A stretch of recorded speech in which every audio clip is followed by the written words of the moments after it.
నాది ఆస్తి గొడవ కాదు, ఆత్మ గౌరవ పోరాటం. స్వరాష్ట్రంలో మొదటి బతుకమ్మ పండుగ నుంచే నా మీద ఆంక్షలు మొదలైనవి. ప్రశ్నించినందుకే పార్టీ నుంచి బయటకు పంపారు. శాసన మండలిలో ఎమ్మెల్సీ కవిత కంటతడి. పార్టీలో ఎన్ని అవమానాలు ఎదురైనా నవ్వుకుంటా పనిచేసిన, ఉద్యమంలో పనిచేసిన వాళ్ళను ఆగం చేస్తున్నారు అనుకోలే.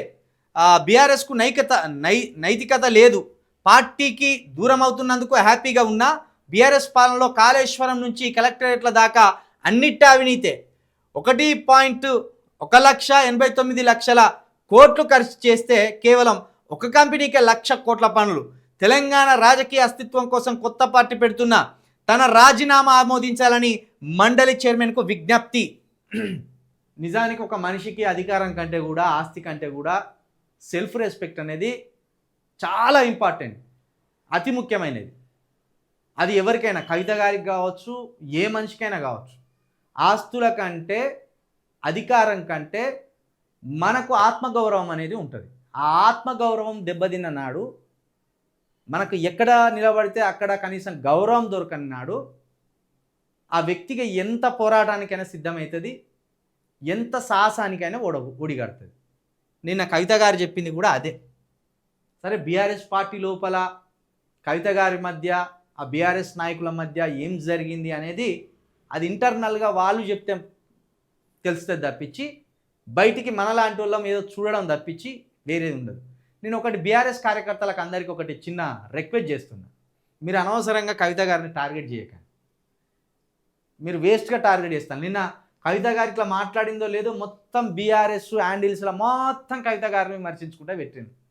కవిత గారిని ఇంతవరకు కేసీఆర్ గారు విమర్శించలేదు, కేటీఆర్ గారు విమర్శించలేదు, హరీష్ రావు గారు కూడా గట్టిగా విమర్శించలేదు. ఇప్పుడు కవిత గారు ఏమంటారు, వాళ్ళు విమర్శించకుండా వీళ్ళతోటి విమర్శించేటట్టు చేస్తాను, నీచాతి నీచంగా పోస్టులు పెట్టేలా చేస్తున్నారు అంటున్నారు. ఆమె అడుగులు ఎటుంటాయో గమనించండి.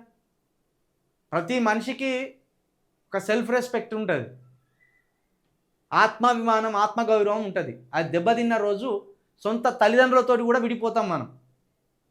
ఎవరైనా చూడం. ఇక మన ఆత్మాభిమానం దెబ్బతింటే అది ఎక్కడ దెబ్బతిన్నాడో అక్కడ మనం నిలబడడానికి ఇష్టపడం. సరే, ఇప్పుడు కవిత గారు అదే మాట చెప్తున్నారు. ఆ మాట చెప్పి బయటకు వచ్చింది.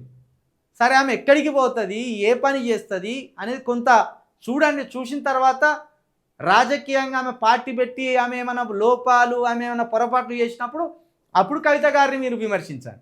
అనవసరంగా ఇప్పుడు కవిత గారిని టార్గెటెడ్గా కొంతమంది బీఆర్ఎస్ కార్యకర్తలు విపరీత ధోరణితోటి పోస్టులు పెడుతున్నారు. నేనైతే ఒకటి కోరుకుంటున్నా, నేను తెలంగాణకు ఏ రాజకీయ పార్టీ కొత్తగా వచ్చినా నేను స్వాగతిస్తాను. నాకు అది ఇష్టం. తెలంగాణ ప్రాంతం కోసం బలంగా పనిచేసే నాయకులు ఇంకా రావాలి. అది కవిత గారైనా, కేటీఆర్ గారైనా, కేసీఆర్ గారైనా, ఇంకో బహుజన లీడర్ అయినా, నాకు ప్రాంతీయ పార్టీలు మాత్రమే తెలంగాణలో ఉండాలని కోరుకుంటాను. నేను జాతీయ పార్టీలను విశ్వసించే అసలే బహుజన జాతీయ పార్టీలను విశ్వసిస్తా, కానీ కాంగ్రెస్ను, బీజేపీని ఎట్టి పరిస్థితిలో విశ్వసించాను నేను. అవి రెండు తెలంగాణకు ద్రోహం చేసే పార్టీలే. కాబట్టి తెలంగాణలో ఎన్ని ప్రాంతీయ పార్టీలు పుట్టుకొచ్చినా ఆ పుట్టుకొచ్చిన ప్రాంతీయ పార్టీలలో ఏదైతే తెలంగాణ ప్రజల కోసం బలంగా కొట్లాడుతుందో, తెలంగాణ ప్రజల విశ్వాసాన్ని కూడా కట్టుకుంటుందో, అలాంటి ప్రతి పార్టీని కూడా ఖచ్చితంగా మాట్లాడతా, వాళ్ళు చేసే పోరాటాన్ని చెప్తా. ఇప్పుడు కవిత గారు కూడా ఒక పార్టీ పెడతానంటాను. సరే, ఆమె పెట్టే పార్టీ ఎట్లుంటుంది, దాని విధి విధానాలు ఏంది అనేది ఒకసారి చూద్దాం. చూసినాక కవిత గారు పార్టీ పెట్టినాక ఆ పార్టీకి ఒక లీడర్ అయిన తర్వాత ఆమె పొరపాట్లు ఉంటే ఆమెను కూడా విమర్శిస్తాం. ఆమెకు ప్రజలకు వ్యతిరేకంగా పనులు చేసుకుంటూ పోతే విమర్శిస్తాం, తెలంగాణకు వ్యతిరేకంగా చేసుకుంటూ పోతే విమర్శిస్తాం. కానీ ఇంకా ఆమె పార్టీ విధి విధానాలే చెప్పలేదు, ఆమె ఏం పార్టీ పెడుతుందో చెప్పలేదు. కానీ పార్టీ పెడతా అని మాత్రం అంటుంది. పార్టీ పెడతా అన్నందుకు మాత్రం ఆమెను అప్రిషియేట్ చేస్తాను.